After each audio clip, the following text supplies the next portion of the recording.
Good morning and welcome to Let's Learn. This is T-Pain speaking, and I am going to be teaching you all about Python.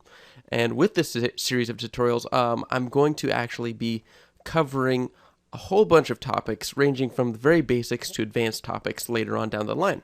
And what I want is for you to follow along with me and work with me as we do this, because that is how you're going to get the most out of this. First, I'll go through a whole bunch of theory and explain this to you, and then we'll start diving right in. So first of all, what is Python? Python is a flexible programming language. So why learn it? It can do so much. It's free. It works on Windows, Mac, Linux. You can build custom scripts for Maya, Motion Builder, Nuke. They all support it. You can go into game development with it. You can bind it to user interfaces for tool development. You can script everyday tasks for the web, for file organization, for Excel even if you wanted to. It has so much potential. It's easy to learn and it looks really good on your resume. Okay, so where you download it? You download it here on python.org/getit. So the version that we're going to be working with is 2.7.3, and you can find that below 3.3 right here, and it's free to download, and it plugs right into just about any platform you need. So where to get help? If you're ever at all struggling with Python, just start searching on Google with Python, and then whatever your problem is, whether it be sine, you're looking for sines. Then boom, you can go into mathematical functions. There's tons of forums on Stack Overflow dedicated to Python. Look there. So after you download and install Python, you should install it in the main directory. The C drive was mine, and it's going to be right here under Python 2.7. And then if you want to, you can follow along with python.exe, which will open up the command line, or the terminal if you're on Mac. Or you can open up idle, which is what I'm going to be using. And it comes built right in when you install Python. All right, so here we are in idle. So variables are containers for any kind of data. So I want you to type in var, V-A-R, equals 5. Enter. Okay? This is your way of assigning a variable. You type in first whatever you want to name it, then an equal sign, and then the value you wish to store. So if I type var, enter, it outputs 5, the value I have assigned to it. So now that value is bound to that variable. I can assign any number of types of variables, which we will get into later, but for now we're just going to work with integers.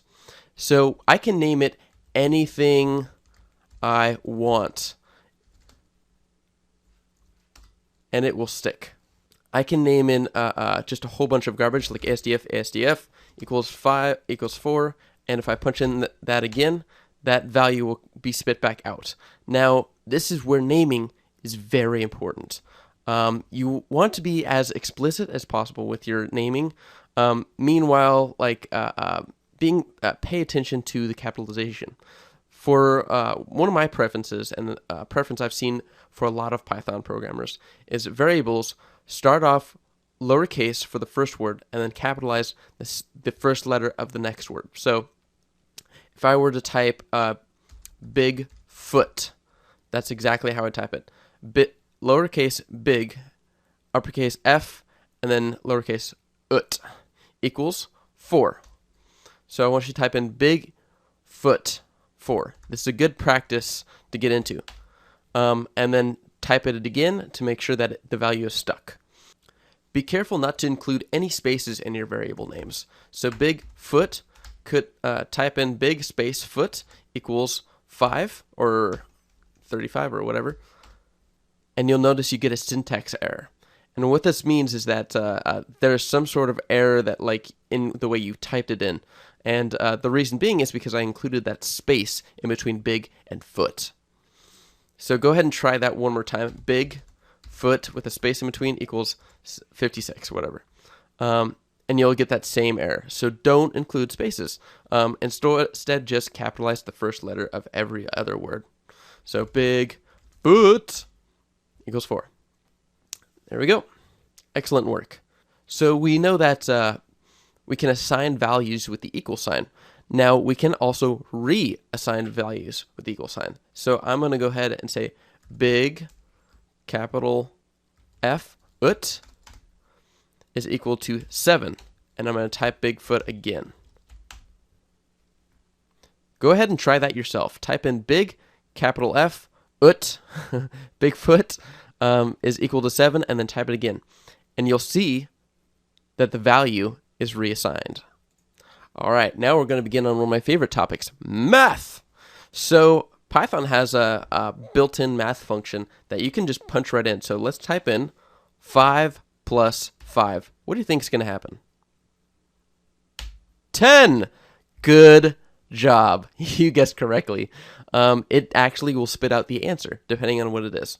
So I can do like 2 plus 4 or 4 plus 6, and it'll give me the answers. You can also do 4 minus. You can do the standard math operations. You can do multiplication, and it'll figure it out. I want you to try out a couple different math operations: the plus, the addition, the subtraction, division, and multiplication. Star is for multiplication, so we can go 32 times 32.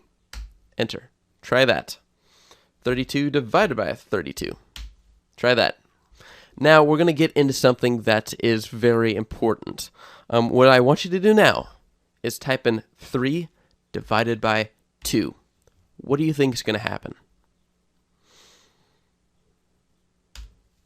All right. 3 divided by 2, if you were to punch it into a calculator, would be 1.5. But here, it punched out 1. It returned a value of 1. Now what's going on is it's interpreting the values as integer values. Integers are simply numbers without decimal points. They're whole numbers. Floating values or floating point values are numbers that have a decimal point somewhere in the value.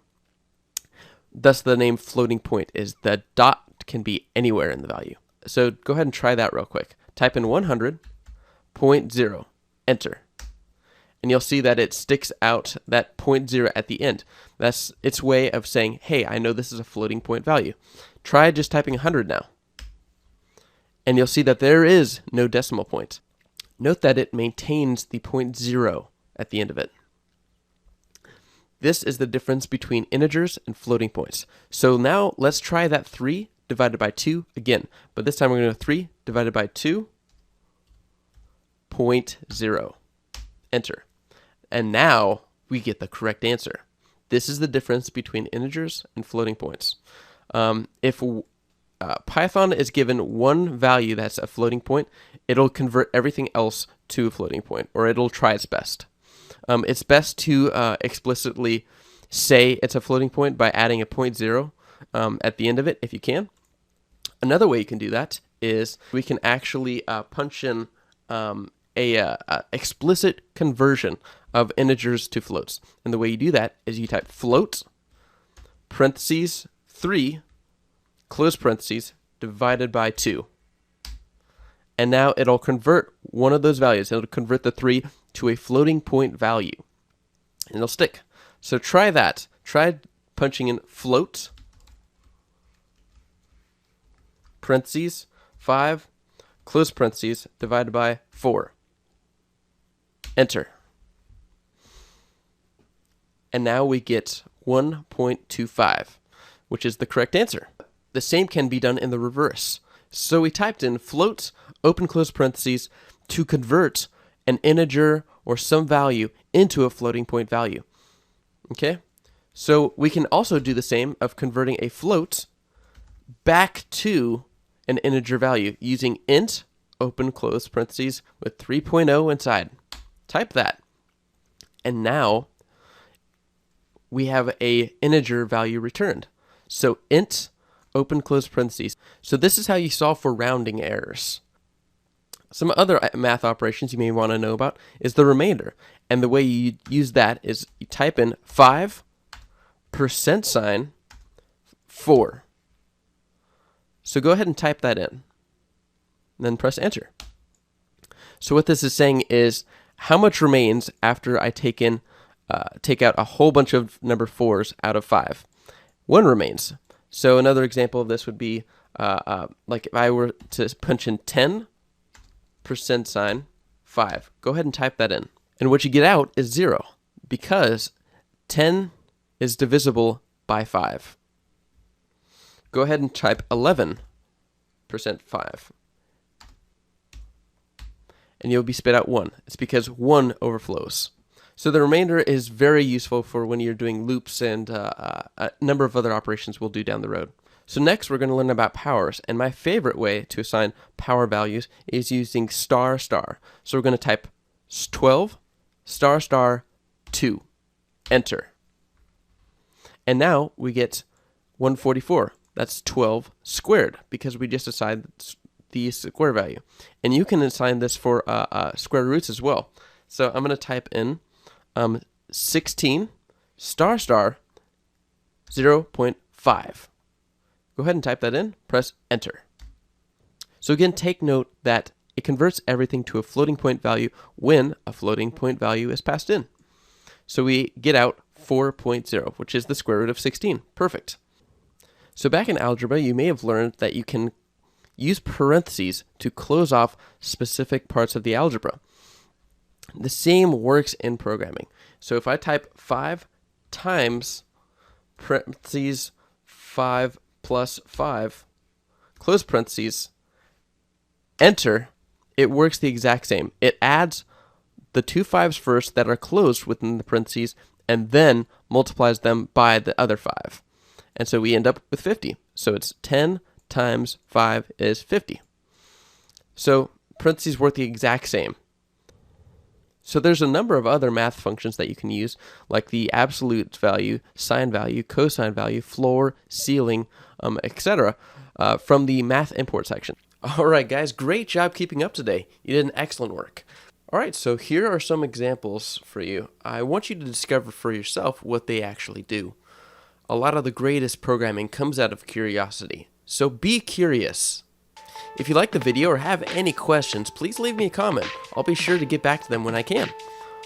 Also, be sure to subscribe and check out my Facebook link below.